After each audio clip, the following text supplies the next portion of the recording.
y a deux citations que j'aime bien. La première, si vous voulez changer votre avenir, changez la pensée qui a créé votre présent. La deuxième citation, si vous pouvez changer votre leadership, le rendre meilleur, vous pouvez changer n'importe quelle situation. Bonjour, chers téléspectateurs.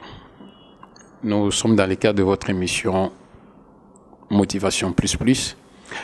Comme on a toujours promis, que votre émission se donne le courage, la peine de pouvoir chercher pour vous les motivateurs. Tel est l'objectif de votre émission d'éveil des consciences. Aujourd'hui, nous avons fait des efforts comme toujours pour rencontrer un motivateur. Nous rappelons qu'il est un conférencier, il est un motivateur, il est un formateur, il est coach personnel, il est coach d'entreprise. Il s'agit de Monsieur Christine Chika, que nous saluons. Bonjour, merci Christine. Bonjour Faustin. Je ne sais pas si la présentation est complète ou y a-t-il quelque chose à ajouter d'autre? Ça va, ce ne sont que des titres. Le plus important, c'est ce que nous partageons avec les gens. Voilà ce qui est dit. Alors aujourd'hui, avoir les titres, bien que vous les appelez les titres, mais cela nous pousse à conclure que vous êtes plongé dans le monde d'entrepreneuriat. Alors, ceux que vous allez motiver aujourd'hui veulent savoir comment vous est-il arrivé de devenir entrepreneur? Comment vous y êtes plongé dans cette grande entreprise qu'est l'entrepreneuriat? J'ai une expérience professionnelle de quelques années, de 6 ans, et puis j'ai fait 4 ans dans une entreprise avant que je me décide d'être entrepreneur. J'aime dire que tout le monde ne peut pas être entrepreneur, mais un entrepreneur peut sortir de n'importe qui. Donc être entrepreneur, c'est une décision personnelle qu'on prend lorsqu'on découvre que nous sommes capables d'apporter de la valeur dans notre communauté, que nous sommes capables d'entreprendre. Et si nous avons une passion dans un domaine, eh ben on se lance, on prend le risque. Donc toute personne qui est prêt à prendre des risques, donc peut être entrepreneur. Donc, si je comprends bien, c'est que vous êtes parti de ceux qui signaient la liste de présence chaque matin. Donc, vous étiez comme Motivation Plus Plus l'a dit dans son éditorial, vous étiez un va là-bas et aujourd'hui, vous êtes un viens ici. Ouais, puisque vous l'avez défini ainsi. Ouais, j'étais employé dans une entreprise. Et après, après 4 ans, j'ai suffisamment appris. Mais j'ai toujours su qu'il fallait que je sois entrepreneur, en fait. Tout ça est parti parce que je voulais être coach. Je me suis dit, pour être un bon coach, je voulais avoir cette expérience d'entreprise pour que je sache exactement ce qui se passe dans une entreprise. Et après 4 ans, je dis, j'ai suffisamment appris. Je pense que c'est le moment pour moi de prendre le risque. Et il y avait un déclic en moi, quelque chose en moi qui me disait, c'est le moment. Et faire quelque chose dans laquelle je me sentais beaucoup plus épanoui. Et c'est comme ça que j'ai pris la décision de partir. Donc, ce qui m'a conduit dans l'entrepreneuriat, je dirais, c'est la passion. Et ensuite, c'est de créer du business, voilà, pour que ça marche, quoi. Ok, ça part d'un employé à un coach, à un conférencier, bref, un dirigeant. Il y avait des méandres, il y avait certaines difficultés. Cette transition-là n'avait pas été facile, je pense, monsieur Christine. Non, ça n'a pas été facile parce que je lançais mon entreprise avec mes économies et que j'ai fait les premières années, mon entreprise ne fonctionnait pas, donc l'argent qui entrait par rapport à mes charges ça ne correspondait pas et j'étais obligé de fermer l'entreprise.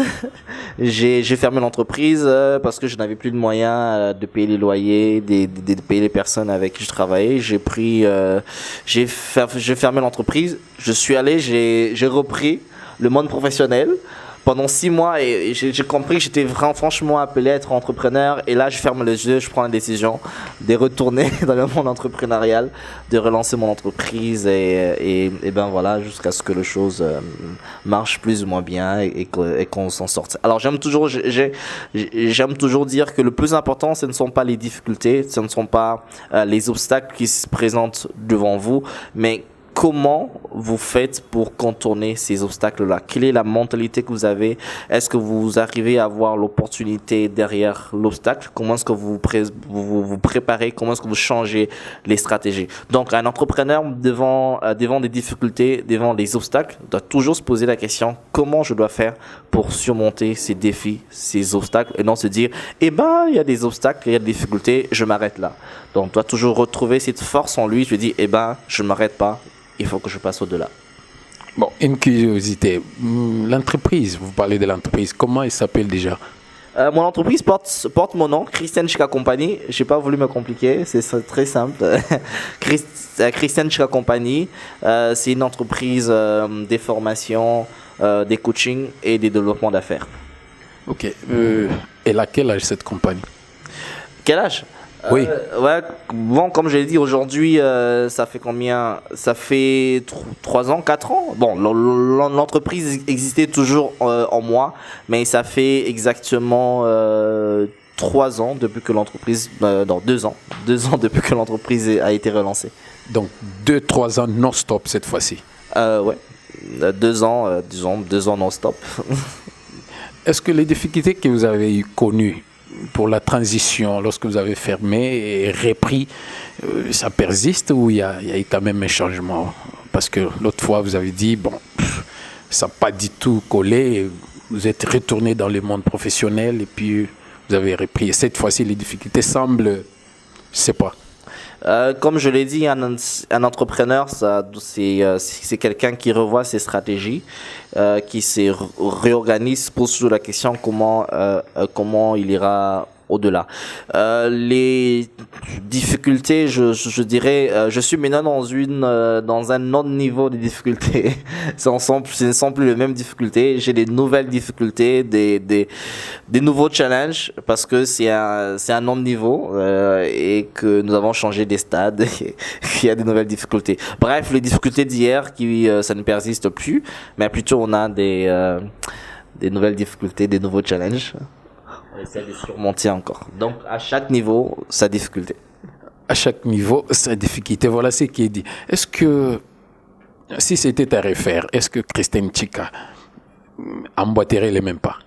Bien sûr, ça serait la première des choses que je me déciderais de faire. Si c'était à refaire, ça serait faire que ça parce que c'est dans ça que je me sens beaucoup plus à l'aise. Lorsque je suis au bureau, j'ai pas envie de rentrer à la maison. Bon, j'ai envie de revoir ma femme et ma fille. Mais rentrer à la maison, non. Voir ma femme et ma fille, oui. Donc bref, c'est quelque chose qui me passionne. Et je tiens ça à cœur et je pense que ça serait une des choses que je souhaiterais pleinement refaire. Ok, l'affection familiale, elle est innée, on ne peut pas s'en dépasser. Alors maintenant, il y a un problème. Bien que c'est impossible, mais c'est pas difficile de rêver, hein, d'imaginer, de faire un rétro sur sa vie. Représentez-vous maintenant que vous êtes sur un banc de l'école. Donc un certain Christian Chika qui est sur un banc de l'école et son doublure qui est en train de donner conseil en tant que coach. Comment Christian Chika coach donnerait un conseil à Christian Chika étudiant ou apprenant? Je lui dirais, vis ta passion, que personne n'est intimide, que personne ne te sous-estime ou ne te sous-estime pas à cause des autres. Crois en toi-même, crois en tes rêves, lance tes rêves maintenant là, parce que je viens du futur et je suis revenu dans le passé ou dans le présent pour te dire que tu accomplis des choses extraordinaires. Si tu t'orientes de cette manière où tu te concentres sur ton talent, sur ta passion, ce qui te tient énormément à cœur, tu accompliras beaucoup plus de grandes choses, beaucoup plus de bonnes choses. Alors ne te sous-estime pas, avec confiance en toi. De tous les titres, bon, il y a conférencier, il y a formateur, il y a coach, il y a tout et tout. Mais nous, en tant que Motivation Plus, nous voulons nous attarder là-dessus, hein, nous voulons parler plus de Motivation Plus. Alors, parmi vos titres, il y a motivateur. Donc, à quoi vous pensez quand vous dites motivateur? Vous motivez, en fait, comment vous jouez votre rôle? Comment vous accomplissez votre titre là de motivateur? Un conférencier motivateur, je préfère mettre toujours conférencier devant, un conférencier motivateur, c'est une personne qui organise ses activités ou sa vie ou sa communication ou ses stratégies autour de la motivation.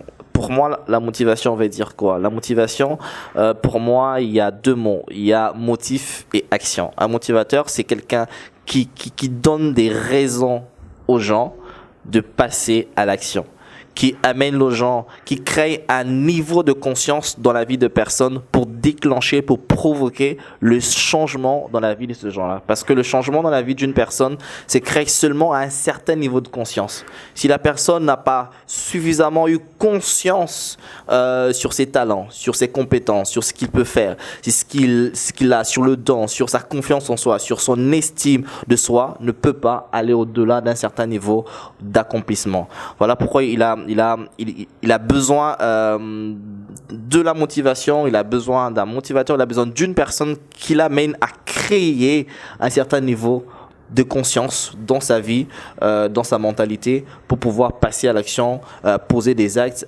atteindre ses objectifs, bien sûr, pour vivre la vie de son rêve. Pour vivre la vie de son rêve. Alors maintenant là... Donc un motivateur travaille pour le changement de mentalité de n'importe qui, hein, qui que vous soyez. Des fois, lorsqu'on parle du changement de mentalité dans ce pays, on pense qu'aux gens qui sont dans le coin reculés, ainsi de suite. Il ne s'agit pas de ça. Changement de mentalité touche tout homme, peu importe que tu sois président de la République, ministre, tu as besoin de reformater quelque chose, de repositionner ta manière de faire pour atteindre un certain niveau de résultat. Voilà, j'allais derrière. J'allais arriver par là. Parce que lorsqu'on dit aujourd'hui que les gens, on doit motiver les gens, on doit pousser les gens à l'action, dans l'ensemble, les gens croient qu'il s'agit d'une certaine classe et tout et tout. Alors, représentons-nous maintenant un lectorat fictif. Nous avons des gens, des présidents de la République, des ministres, de gens de basse classe et tout. Dans l'ensemble, toutes ces personnes-là constituent notre électorat qui nous suivent à ces moments. Vous pouvez leur dire un mot là, de motivation, peut-être juste classifié. Au président, vous lui direz quoi? Au ministre, vous lui direz quoi? Et aux gens, entre guillemets, de basse classe, vous leur direz quoi? Il ne s'agit pas de classifier dans la motivation. Il ne s'agit pas qu'il y a pas une motivation spéciale pour le président de la République. Il n'y a pas une motivation spéciale pour le principe reste le même. La Bible dit le riche et les pauvres ont tous 24 heures. C'est-à-dire quoi? C'est-à-dire que tout le monde est soumis au même principe, au même effet.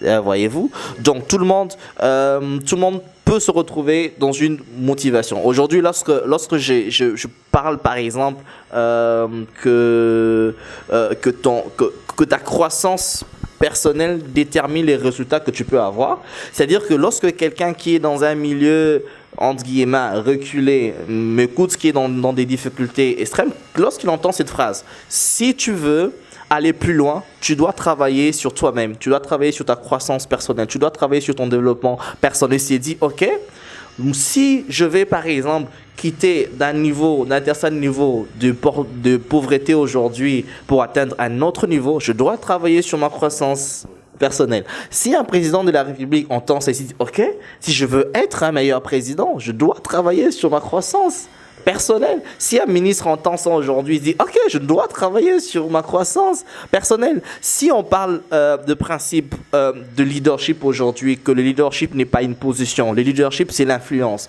c'est la valeur que tu apportes. Ok, celui qui est, je sais pas, à Mbujimaï, dans quelle province entend ça, le leadership c'est la valeur que j'apporte. Donc peu importe que je sois au village ou dans la ville, je dois apporter une valeur. Je dois être une valeur ajoutée dans ma communauté. Et lorsqu'un président attend ça, il se dit, ok, je dois être, en tant que président, dans la position que je joue, je dois être une valeur ajoutée. Lorsqu'une personne qui est domestique, il doit dire, ok, je dois être un leader, je dois être une valeur ajoutée. Dans le mot leadership, par exemple, on trouve la notion de la responsabilité. Le mot responsabilité vient d'un verbe latin qui veut dire répondre. respondere. Respondere veut dire résoudre un problème ou répondre à un besoin. Chacun de nous est appelé à résoudre un problème ou à répondre à un besoin dans sa communauté. Que tu sois ministre, que tu sois domestique, tu es appelé à répondre aux besoins de tes tâches en tant que domestique. Si tu es appelé maintenant, comment tu peux réussir en tant que leader? Là, maintenant, il faut que maintenant, tu as la dimension de coach ou de formateur. Intervient, tu dois être accompagné parce que le leadership, c'est un art. Qui dit un art, dit principe. Qui dit principe, dit formation, dit accompagnement. Bref, donc il n'y a pas à classifier. Chacun le prend à son niveau. C'est vrai, dans certaines notions, on peut être donné dans différents niveaux, mais je pense que, basiquement, tout le monde peut écouter le même message et produire des résultats au niveau où il se trouve. C'est vrai, il y a un certain niveau, il y a certaines notions, il y a un certain niveau de responsabilité qui font appel à certaines notions, certaines compréhensions ou certaines manières, je peux dire, la manière d'aborder peut changer, peut évoluer, peut être contextualisé. Okay? Le message peut rester le même, mais ça peut être contextualisé en fonction du niveau et des degrés de personnes. Ouais. Voilà ce qui est dit. Alors, nous tendons un peu vers la fin. Je préférerais que vous concluiez vous-même. En tant que motivateur, surtout. Voilà, en tant que motivateur, surtout. Il y a deux citations que j'aime bien. La première, si vous voulez changer votre avenir, changer la pensée qui a créé votre présent. Si vous voulez aller plus loin dans votre vie, regardez là où vous êtes maintenant. Si vous voulez avoir un autre avenir, différent de votre présent d'aujourd'hui, vous devez changer la pensée qui a créé votre présent. D'une manière ou d'une autre, chacun de nous a été influencé. Chacun de nous a développé une certaine façon de penser, de raisonner, ce qu'on appelle la mentalité ou un système de pensée. Si vous voulez changer votre vie, commencez par changer votre système de pensée. J'encourage énormément les Congolais à suivre cette émission, à écouter régulièrement des orateurs positifs, à lire énormément des livres. Et je pense que nous sommes dans une saison de notre pays où nous devons nous relever, où nous devons faire renaître l'espoir dans nos cœurs. Et pour que ça arrive, nous avons besoin de ces changements de mentalité. La deuxième citation, si vous pouvez changer votre leadership, le rendre meilleur, vous pouvez changer n'importe quelle situation. Comme je l'ai dit, leadership, c'est de l'influence. C'est apporter une valeur parce que vous êtes et parce que vous pouvez apporter dans votre communauté, par votre don, par votre talent, par votre capacité à résoudre des problèmes. Si chacun de nous prend la décision d'être la solution, d'être la réponse à quelque chose, c'est ainsi que chacun de nous, à son niveau, dans ce milieu, dans sa vie, dans son pays, dans son entreprise, peut provoquer le changement. Soyez la personne qui provoque le changement. Je vous remercie. C'est Motivation Plus Plus qui vous remercie. Merci beaucoup. Ok, chers téléspectateurs, nous voici à la fin de cet épisode qui était consacré à la motivation plus plus, une motivation qui vient de la bouche. Permettez-moi les termes ordonnés. Monsieur Christian Chika, il est motivateur. Nous voulons juste nous attarder là-dessus. Il est motivateur. Vous avez vu, vous avez compris, vous avez suivi, vous avez capté avec beaucoup plus d'attention ces déclarations combien fortes, combien profondes, et reste à chacun de pouvoir les appliquer. Je suis Christian Chika, je suis très content d'avoir participé à cette émission Motivation Plus. Je vous encourage à suivre cette émission qui vous challenge, qui vous amène à rêver encore plus grand, à atteindre vos objectifs. Je vous encourage énormément. Je suis Christian Chika, je suis conférencier motivateur et coach, et je dirige une entreprise, Christian Chika, compagnie qui est dans le coaching, dans la formation et dans le développement d'affaires. J'espère vous retrouver très vite. Je vous remercie.